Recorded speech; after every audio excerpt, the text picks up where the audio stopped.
जितनी भी सोसाइटीज हैं, यानी कि वर्ल्ड में जो समाज है वो पहले से ही जुड़ रखा है, इंटरकनेक्टेड है।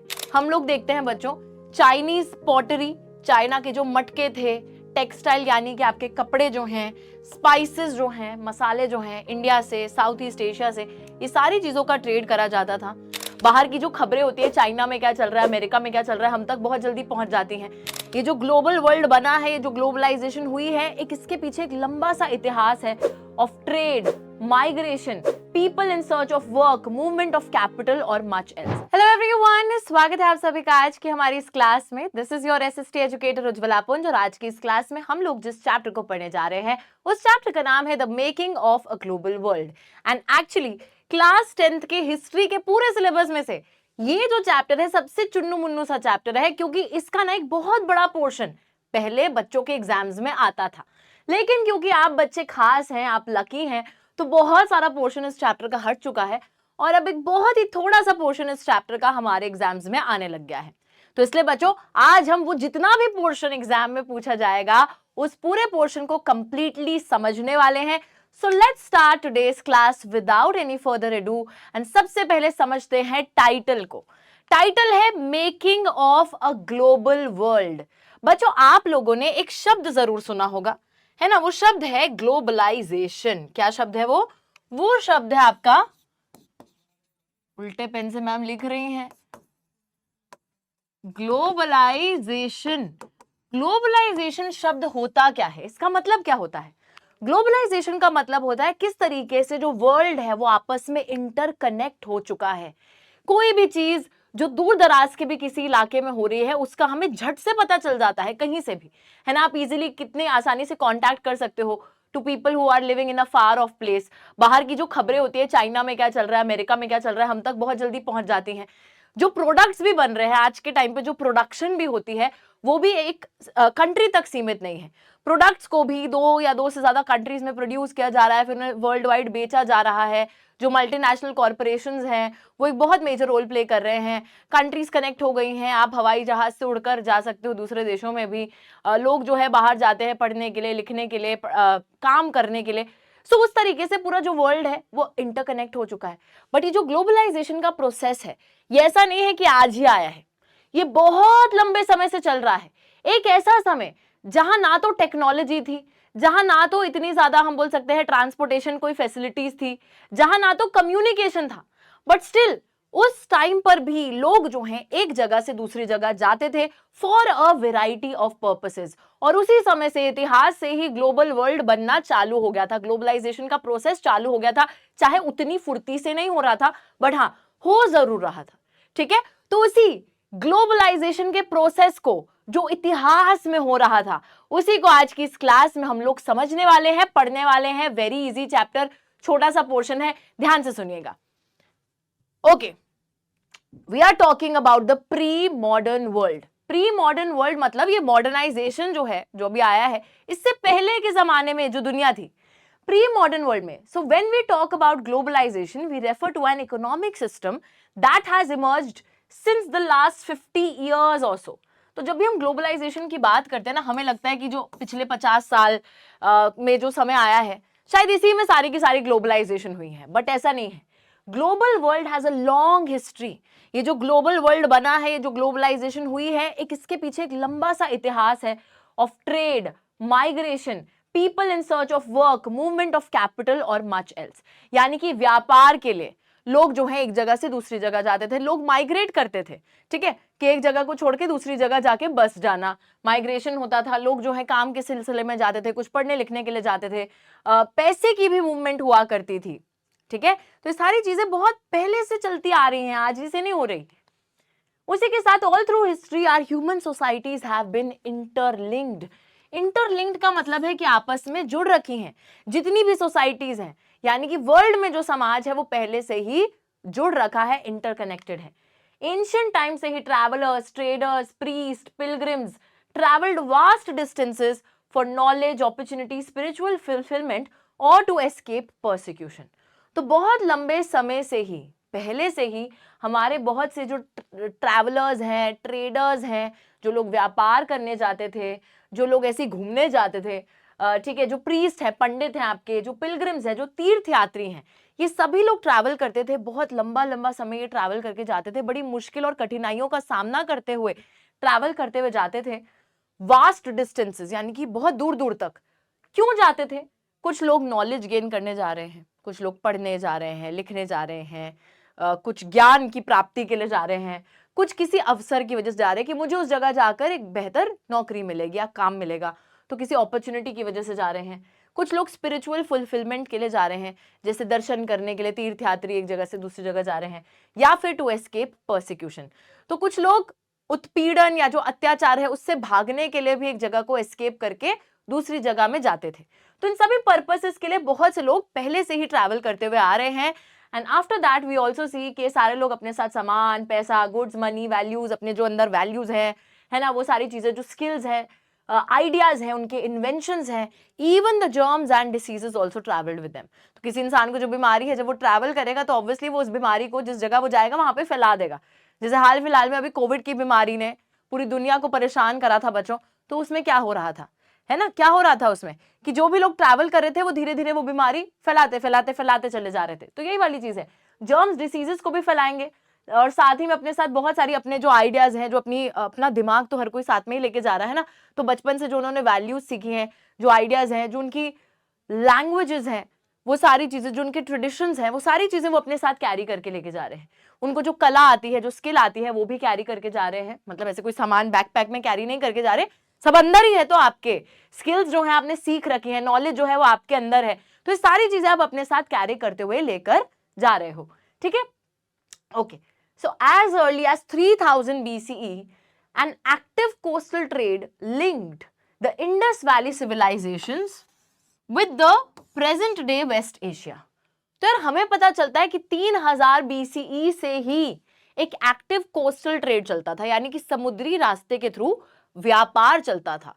तो उसके एविडेंस मिले, कुछ सबूत मिले, जिसकी वजह से हम ऐसा बोल पा रहे हैं। इंडस वैली सिविलाइजेशन और प्रेजेंट डे जो आज के दिन में वेस्ट एशिया है, उसको लिंक करते हुए एक कोस्टल ट्रेड भी इनके बीच में चला करता था। साथ ही में for more than a millennia, millennia क्या होता है, एक टाइम पीरियड ऑफ 1000 years, 1000 साल से भी ज्यादा तक, काउरीज, काउरीज क्या है, काउरीज होते हैं आपके सी शेल्स, जो आपके सी शेल्स हैं from the Maldives found their way to China and East Africa. तो बच्चों आप देखो, उस समय पर ना ये नहीं थे, नोट नहीं होते थे, कॉइन्स नहीं होते थे, जो आज मॉडर्न फॉर्म्स ऑफ मनी है, उस टाइम पे एग्जिस्ट नहीं करता था। बट स्टिल लोग पैसे की जगह और डिफरेंट चीजों का इस्तेमाल किया करते थे। जैसे cowries was one of those things. Cowries क्या होती है, सी शेल्स। सी शेल्स को लोग मनी की तरह यूज करते थे उस टाइम पे। तो वही बात करी जा रही है कि मालदीव्स की जो काउरीज थी वो चाइना और ईस्ट अफ्रीका में पाई गई, जिससे हमें पता चलता है कि उनके बीच में भी ट्रेड चल रहा था। ट्रेड चल रहा था तभी तो काउरीज का एक्सचेंज हो रहा है, पैसे का एक्सचेंज हो रहा है। ठीक है, तो तभी से ट्रेड चल रहा है। Long distance spread of disease carrying germs may be traced as far back as the 7th century। वही तो, डिसीज कैरिंग जर्म्स भी लोग क्योंकि जा रहे थे तो अपने साथ कैरी करके लेकर जा रहे थे, जो कि वो दूसरी जगह में फैलाते जा रहे थे। तो वो भी आप ट्रेस कर सकते हो, 7th century में भी वो चीजें आपको मिल जाएंगी। अब देखिए यहाँ पर एक पिक्चर है, image of a ship on a memorial stone in a Goa museum, 10th century CE की ये इमेज आपको दिख रही है। तो इस इमेज में आप देख सकते हो स्टोन के ऊपर कार्व्ड आउट है। 9th century से images of ships appear regularly in the memorial stones found in the western coast, indicating the significance of oceanic trade. तो यार ये शिप्स वगैरह क्यों बनी हुई है इन स्टोन्स के ऊपर, कि हमें पता चले कि ये स्टोन जिस समय को बिलोंग करता है उस समय से ही एक एक्टिव कोस्टल ट्रेड चल रहा था, यानी कि लोग समुद्री रास्ते के थ्रू व्यापार कर रहे थे। तभी से चल रहा था, क्योंकि तभी आपको पिक्चर भी मिल रही है ना। ऐसे लोग फोटो थोड़ी बना रहे थे इमेजिनरी, तो वो क्यों बना रहे थे, क्योंकि उस समय से ही वो ट्रेड वगैरह चलता रहा था। शिप्स के थ्रू जाते थे, चप्पू चलाते हुए एक जगह से दूसरी जगह, बोट्स के थ्रू चप्पू चलाते हुए। और शिप्स जो थी, शिप्स ऑब्वियसली कोई इतनी बड़ी बड़ी शिप्स नहीं बना दी थी उन्होंने, तो थोड़ी छोटी छोटी बोट्स के थ्रू ही वो जाते थे इधर से उधर और अपने कोस्टल ट्रेड को कैरी आउट करते थे। ठीक है, चलिए एक और बड़ी इंपॉर्टेंट चीज जिससे कि हमें पता चलता है कि उस टाइम पर कैसे ग्लोबलाइजेशन हो रहा था, कैसे जो इकोनॉमीज है वर्ल्ड की वो लिंक हो रही थी, that is the silk root. बच्चों ये बहुत ही इंपॉर्टेंट टॉपिक है और मैम जो है ब्लैक पे ब्लैक से लिख रही हैं। देखो ध्यान देना, यहाँ पे we are talking about the silk route. और ये इतना ज्यादा इंपॉर्टेंट टॉपिक है कि एग्जाम में इस पे डायरेक्ट क्वेश्चन इस चैप्टर से आ ही जाता है, 90% ऑफ द टाइम्स आ जाता है। तो इसको ना बहुत ज्यादा इंपॉर्टेंट से मार्क करके, स्टार मार्क करके नोट कर लीजिएगा। अब what is the silk root, let us understand what is this. अभी लोगों को ना सुन के लगेगा कि मैम सिल्क रूट का मतलब है कि सिल्क जो कपड़ा होता है ना उसका रास्ता बन रखा है, बट ऐसा नहीं है बच्चों। Silk route does not mean कि कपड़े का रास्ता बना दिया है आपने। सिल्क रूट एक ट्रेडिंग रूट था, एक रास्ता था जिसके थ्रू बहुत पहले एंशिएंट टाइम पे ट्रेड किया जाता था, ठीक है। एंड क्योंकि उस रास्ते के थ्रू चाइना की जो सिल्क का कपड़ा है वो उसका भी ट्रेड होता था, and silk was considered very very important, that is why इस रास्ते का नाम ही हमने सिल्क रूट रख दिया। Okay, now what is this, why is this known as the silk route. बहुत सारे सवाल आ रहे हैं, मैंने आपको जवाब दिया है, बट स्टिल किताबी भाषा से भी एक बारी सुन लेते हैं, पढ़ लेते हैं। Silk routes are a good example of vibrant pre modern trade. तो प्री मॉडर्न टाइम में जो ट्रेड चलता था उसका एक बहुत अच्छा एग्जाम्पल है हमारा सिल्क रूट, ठीक है। इससे जो है बच्चों ट्रेड तो चलता ही था, और साथ ही में क्योंकि लोग भी ट्रैवल करते थे तो लोग अपने साथ अपने कल्चर को भी लेकर जाते थे, और कल्चर भी जो है एक जगह का दूसरी जगह में फैलते हुए दिखता है। कल्चरल लिंक भी स्टैब्लिश होती है between distant parts of the world. Now the name Silk Routes points to the importance of westbound Chinese silk cargoes along this route. तो जो सिल्क कार्गोस थे, यानी कि जो सिल्क का कपड़ा था चाइना का, ठीक है, चाइना प्रोड्यूस करता था सिल्क, चाइना के ये सिल्क का कपड़ा क्योंकि बहुत इंपॉर्टेंट और प्रेशियस माना जाता था, और क्योंकि इस कपड़े का ट्रेड करा जाता था इस रास्ते के थ्रू, दैट इज वाई रास्ते का नाम सिल्क रूट रखा गया है, ठीक है। और क्या क्या ट्रेड करा जाता था, सिर्फ सिल्क ही ट्रेड नहीं करा जाता था। हम लोग देखते हैं बच्चों चाइनीज पॉटरी, चाइना के जो मटके थे, टेक्सटाइल यानी कि आपके कपड़े जो हैं, स्पाइसेस जो हैं, मसाले जो हैं, इंडिया से, साउथ ईस्ट एशिया से, ये सारी चीजों का ट्रेड करा जाता था। इनको लेकर जाया जाता था यूरोप, और रिटर्न में आपको गोल्ड एंड सिल्वर के फॉर्म में पेमेंट मिलती थी। जो प्रेशियस मेटल्स हैं, सोना चांदी, उसमें हमको पेमेंट मिलती थी। तो आप समझ रहे हो कि ये ट्रेड रूट है, क्रिश्चियन एरा से पहले एग्जिस्ट करता है, क्रिश्चियन एरा से पहले एग्जिस्ट करता था। हिस्टोरियंस ने बहुत सारे सिल्क रूट्स को आइडेंटिफाई करा है, over land, by the sea, knitting together Asia with Europe and northern Africa. तो देखिए एशिया, यूरोप और नदर्न अफ्रीका, तो बहुत सारे ऐसे रूट्स थे जो लिंक करते हुए जा रहे हैं, ठीक है। तो इन सभी रूट्स को सिल्क रूट बोला गया है, ठीक है। अब बच्चों एशिया, नदर्न अफ्रीका और यूरोप को ये सारे रूट्स लिंक कर दे रहे हैं, है ना, लिंक कर दे रहे हैं, बहुत बढ़िया चीज है। बट एक और चीज यहाँ पे समझनी बहुत ज्यादा जरूरी है कि एशिया से सामान जा रहा है यूरोप में, है ना, सामान यहाँ जा रहा है, यहाँ पर आपके गुड्स जा रहे हैं, और इन रिटर्न आपको क्या मिल रही है, आपको गोल्ड एंड सिल्वर के फॉर्म में पेमेंट मिल रही है। कौन से गुड्स जा रहे हैं, बहुत सारे गुड्स। अभी अभी मैंने आपको बताया कि यहाँ पर टेक्सटाइल से लेकर, स्पाइसेस से लेकर, चाइना का सिल्क हो गया, चाइना की पॉटरी हो गई, बहुत सारी चीजें, मटके वगैरह है, कपड़ा लत्ता है, आपके मसाले हैं, हर चीज का ट्रेड करा जा रहा है। सारा सामान यूरोप ले जाया जा रहा है, यूरोप में इसको बेचा जा रहा है, और बदले में आपको सोने और चांदी में पेमेंट मिल रही है, ठीक है। तो बहुत सारे रूट्स थे, कुछ जमीनी रास्ते थे, कुछ समुद्री रास्ते थे, और इन सभी रूट्स के थ्रू ये ट्रेड रूट जो है वो चला करता था। Trade, cultural exchange went hand in hand. Christian missionaries, Muslim preachers, Buddhism also found its way through the Silk Route. तो यार देखो यहाँ बड़ी इंपॉर्टेंट चीज है कि जब आप ट्रेड कर रहे हो ना, तो सिर्फ ऐसे ट्रेड नहीं कर रहे आप। बहुत सारे लोग जो कि इस रास्ते के थ्रू ट्रैवल कर रहे हैं, वो डेफिनेटली जो अपना कल्चर है, जो अपनी संस्कृति है, उसको भी अपने साथ कैरी करके लेकर जा रहे हैं, और जब वो नई जगह पे जा रहे हैं वहां पर वो उसको फैला भी रहे हैं, उसको स्प्रेड भी कर रहे हैं।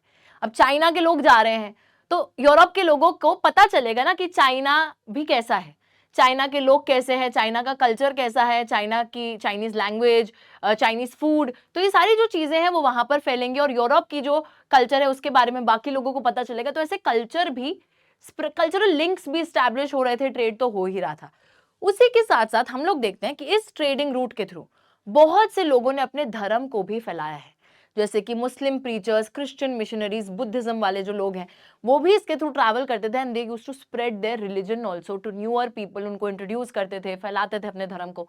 तो ये सारी चीजें भी चलती थी इस पर्टिकुलर ट्रेडिंग रूट के थ्रू, ठीक है। सभी को समझ में आ गया है ना सिल्क रूट। अब बच्चों एक और बड़ी इंपॉर्टेंट चीज की बात करते हैं। हमने देखा ट्रेड चल रहा है, कल्चरल एक्सचेंज भी चल रहा है, उसी के साथ फूड एक्सचेंज भी चल रहा है।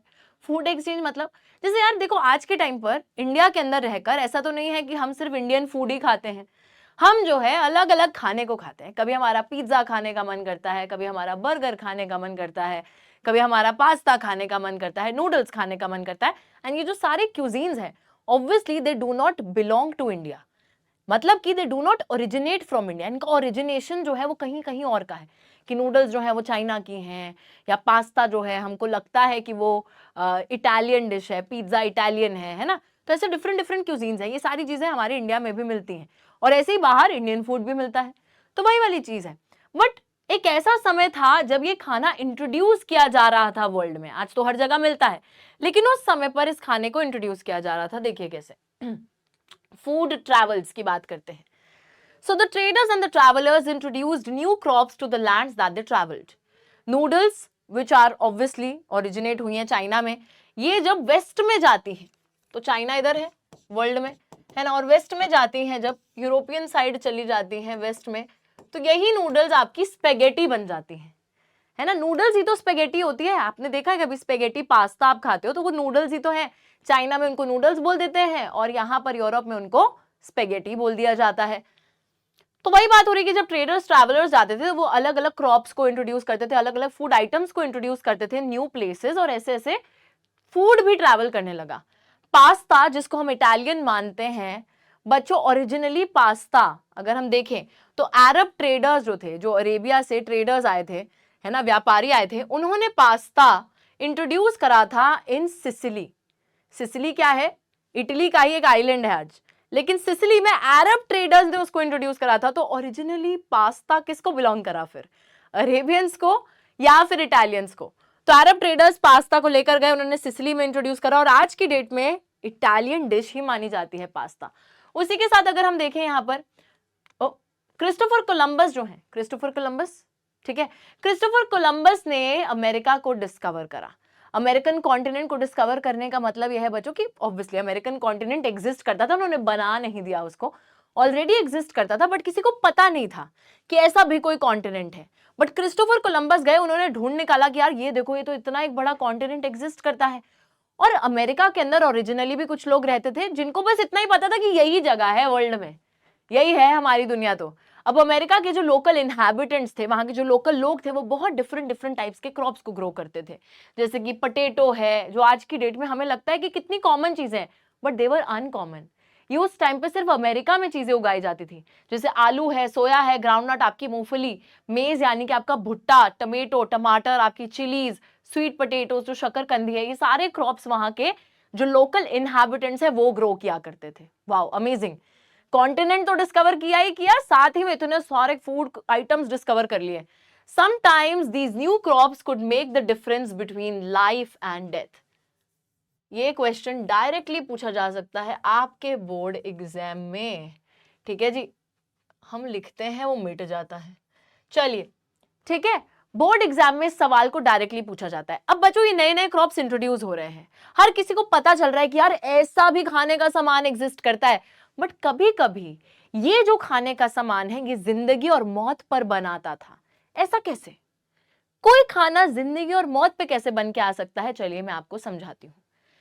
यूरोप के पुअर लोग जो थे, यूरोपियन पुअर जो थे, अब उन्हें पता चलता है कि भाई आलू जैसी भी कोई चीज है। अब आलू चीज बड़ी है मस्त, क्योंकि पता है क्या बात है आलू के बारे में, कि आलू जो है ना, एक तो वो सस्ता भी होता था, और आलू न्यूट्रिशियस भी होता था, पेट भी आपका भर देता था।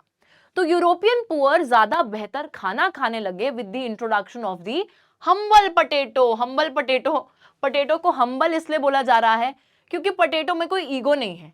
पोटैटो जो है ना, लोगों की भूख को भी सेटिस्फाई कर देता है और महंगा भी नहीं है।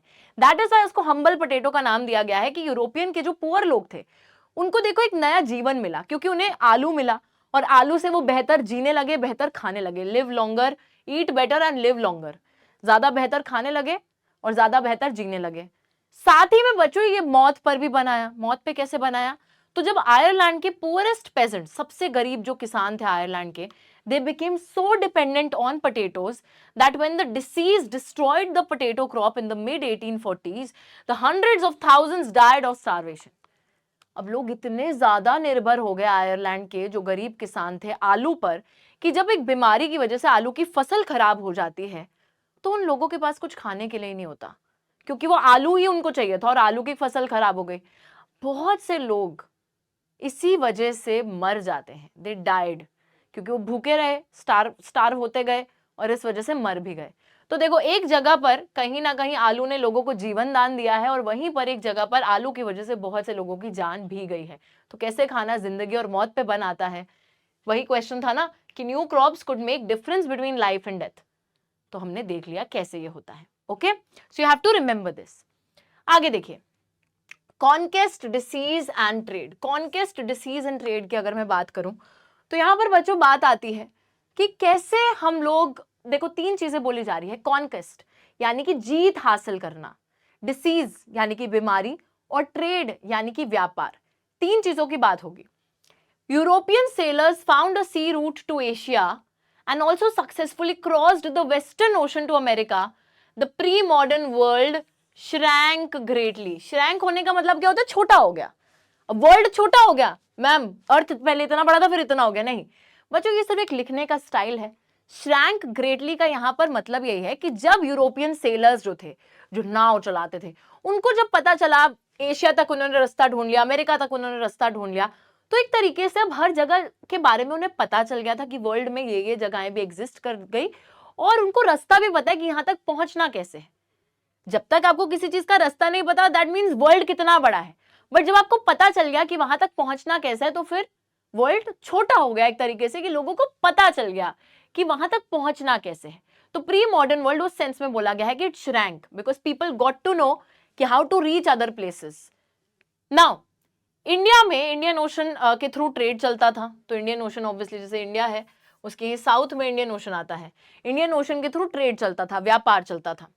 Indian Ocean had known a bustling trade with goods, people, knowledge, customs, etc.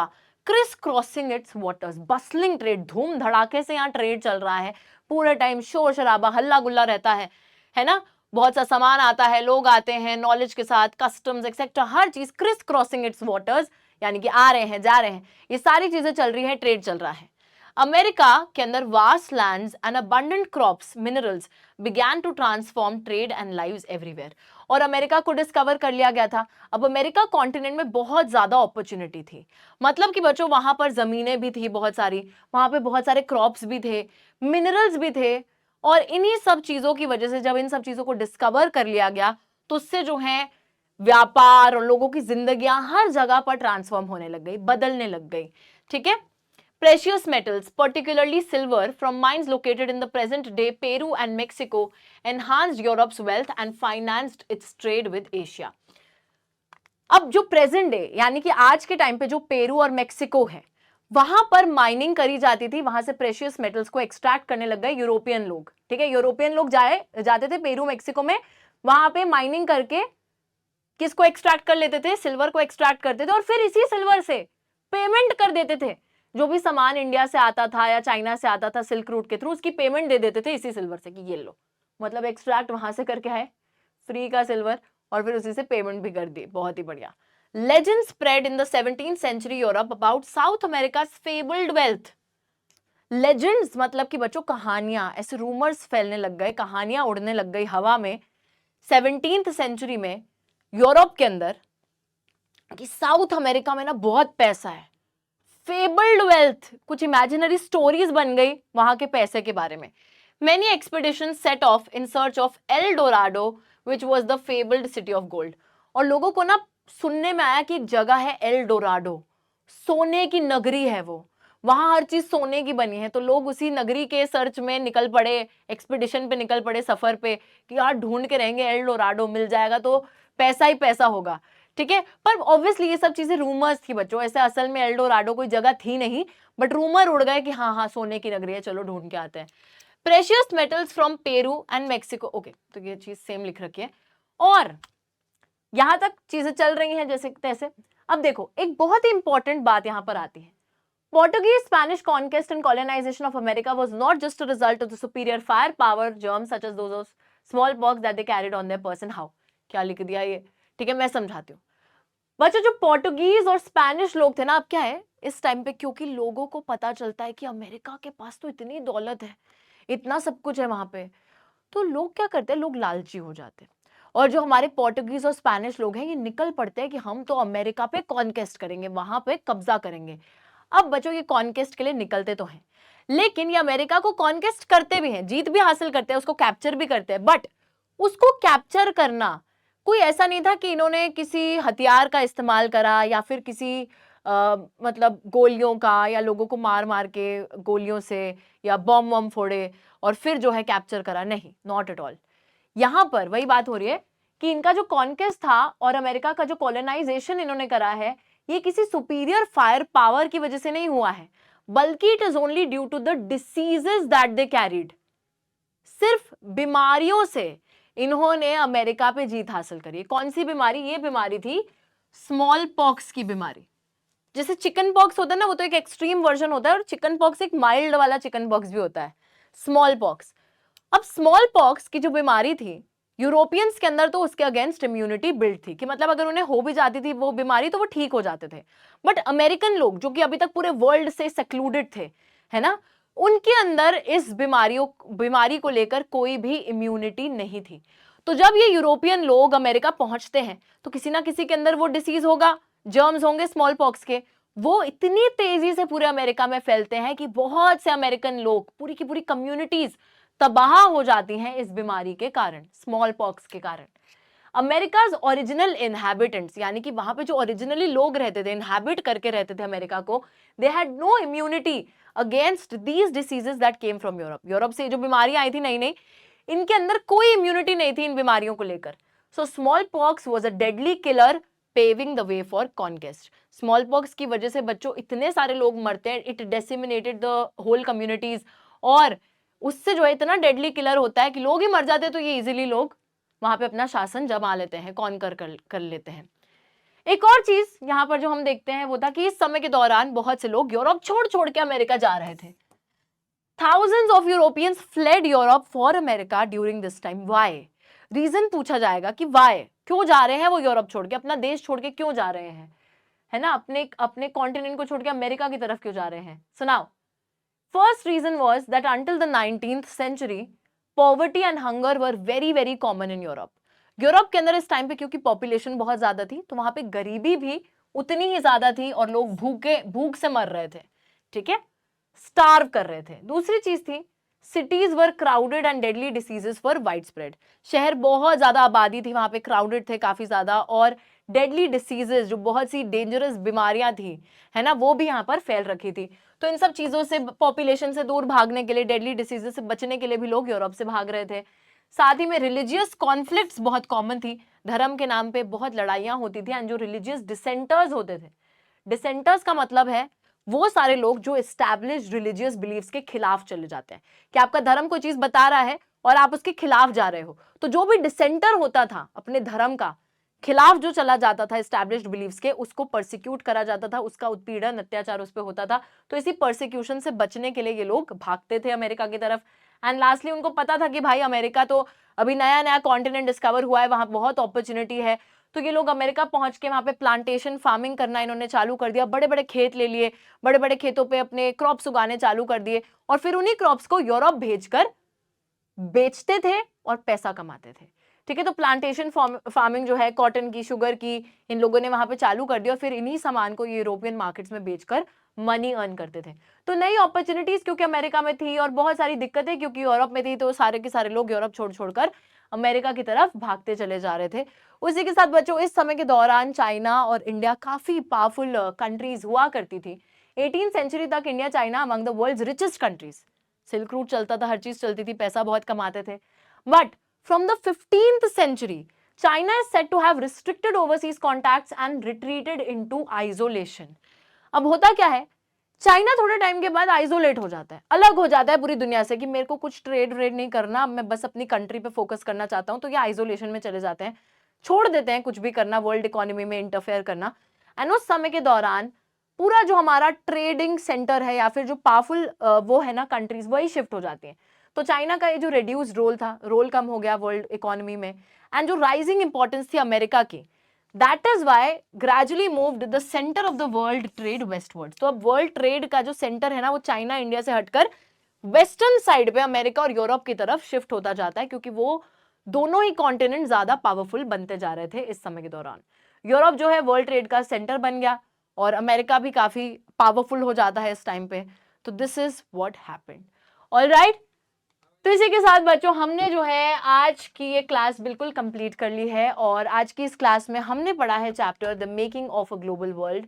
इस चैप्टर में हमने असल में बच्चों समझा क्या है कि जो ग्लोबलाइजेशन का प्रोसेस है जिसको हम बहुत न्यू समझते हैं वो काफी पुराना प्रोसेस है, बहुत पहले से थ्रू आउट टाइम चलता हुआ आ रहा है। ट्रेड लिंक्स स्टैब्लिश हो रखे हैं, लोग घूमते थे, इधर से उधर जाते थे, ठीक है, ये सारी चीजें चलती थी। साथ ही में हमने जो है बच्चों यहाँ पर बात करी है किस तरीके से अमेरिका के कॉन्टिनेंट को डिस्कवर करा गया, कैसे जो यूरोपियंस है वो अमेरिका की तरफ भागने लगे, कैसे सिल्क रूट के थ्रू वर्ल्ड में ट्रेड चला करता था। ये सारी चीजें हमने डिस्कस करी है इस चैप्टर के अंदर, और समझा है बहुत अच्छे से कि कैसे जो आज ग्लोबल वर्ल्ड है उसको बनने में एक बहुत लंबा इतिहास छुपा है। ऑलराइट, सो आई होप कि जो छोटू सा चैप्टर है जो हमारे सिलेबस में आ रहा है ये आपको बहुत अच्छे से समझ में आया होगा। इस वीडियो को लाइक जरूर कीजिए। I will see you guys in the next class. तब तक के लिए take care. This is your SST educator Ujjwala Pun signing off for the day. Bye bye guys.